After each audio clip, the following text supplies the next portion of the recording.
ನಾಗಾರ್ಜುನ ಅವ್ರ ಸಿನಿಮಾ ನೋಡಿ ಒಂದಷ್ಟು ಅಪ್ರಿಸಿಯೇಷನ್ ಮಾಡಿದ್ರು, ವಿಡಿಯೋ ನೋಡಿದ್ವಿ. ಬೇರೆ ಯಾರೆಲ್ಲ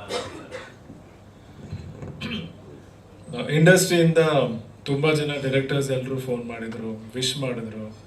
ಆ್ಯಂಡ್ ಮೊನ್ನೆ ರೀಸೆಂಟಾಗಿ ಧ್ರುವ ಅವ್ರು ಕೂಡ ಸಿನಿಮಾ ನೋಡಿದ್ರು. ಇನ್ಫ್ಯಾಕ್ಟ್ ಅವರು ಥಿಯೇಟ್ರಲ್ಲಿದ್ದು ಅಲ್ಲಿಂದಾನೇ ವಿಡಿಯೋ ಕಾಲ್ ಮಾಡಿಬಿಟ್ಟು ನನಗೂ ವಿಶ್ ಮಾಡಿದ್ರು, ಸಂತೋಷ್ ಸರ್ಗೂ ವಿಶ್ ಮಾಡಿದ್ರು. ಸುದೀಪ್ ಸರ್, ಯಶ್ ಸರ್ ಆದಷ್ಟು ಬೇಗ ಅವರು ಸಿನಿಮಾ ನೋಡ್ತೀನಿ ಅಂತ ಹೇಳಿ ಮೋಸ್ಟ್ಲಿ ನಾಳೆ ನೋಡ್ಬೋದು ಅಂದ್ಕೊಂಡಿದ್ದೀನಿ, ಅದಿನ್ನೂ ಫಿಕ್ಸ್ ಆಗಿಲ್ಲ. ಇನ್ಫ್ಯಾಕ್ಟ್ ಇಂಡಸ್ಟ್ರಿಯಲ್ಲಿ ಪ್ರತಿಯೊಬ್ಬರು ಟೆಕ್ನಿಷಿಯನ್ಸು, ಆರ್ಟಿಸ್ಟು ಎಲ್ಲರೂ ಫೋನ್ ಮಾಡಿ ವಿಶ್ ಮಾಡಿದ್ರು. ಆ್ಯಂಡ್ ಎಲ್ಲರೂ ಖುಷಿಯಾಗಿದೆ.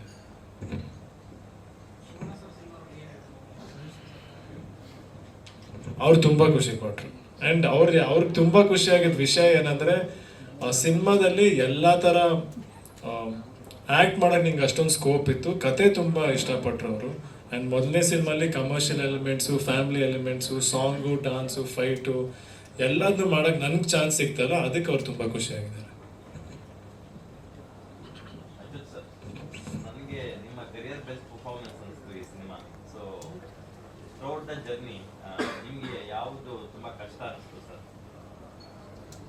ನನಗೆ ಆ್ಯಕ್ಟಿಂಗೇ ಕಷ್ಟ ರೀ, ಯಾವಾಗಲೂ ಭಾಳ ಕಷ್ಟಕರವಾದ ವಿಚಾರ ಆದರೆ ನನಗೆ ಆ್ಯಕ್ಟಿಂಗ್ ಭಾಳ ಕಷ್ಟ. ನನಗೆ ಇಷ್ಟ, ಆದರೆ ತುಂಬ ಕಷ್ಟ ಆಗ್ತಾ ಇರುತ್ತೆ, ಅದನ್ನು ಮಾಡ್ತಾ ಇರ್ತೀನಿ ಯಾವಾಗಲೂ.